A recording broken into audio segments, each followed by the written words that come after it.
शहरातील पुणे बस स्थानकावर बसमध्ये चढत असताना महिलेच्या गळ्यातील 1 तोळा 3 ग्रॅम वजनाचे सोन्याचे चेनचे गंठण अज्ञात चोरट्याने चोरून नेल्याची घटना शनिवारी 18 मेला सायंकाळी 4:15 ते 4:30 दरम्यान घडली।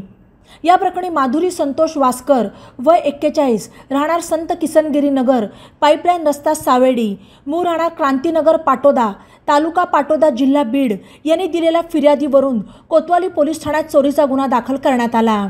फिर्यादी माधुरी वास्कर या शनिवारी सायंकाळी बाहेरगावी जाण्यासाठी पुणे बस स्थानकावर आल्या। त्या 4:15 ते 4:30 दरम्यान बसमध्ये बसत असताना गर्दीचा फायदा घेत चोरट्याने 1 तोळा 3 ग्रॅम वजनाचे सोन्याचे चेनचे गंठण त्यांच्या गळ्यातून लांबवले। सदरचा प्रकार माधुरी यांच्या लक्षात येताच त्यांनी कोतवाली पोलीस ठाणे गाठले। त्यांनी दिलेल्या फिर्यादीवरून पोलिसांनी अज्ञात चोरट्याविरुद्ध भारतीय दंडविधान कलम 379 प्रमाणे गुन्हा दाखल केला। पोलीस अंमलदार SS डाके अधिक तपास करत आहेत। ई नवा मराठा यूट्यूब चॅनलला सबस्क्राइब करा आणि बेल आयकॉनवर प्रेस करा।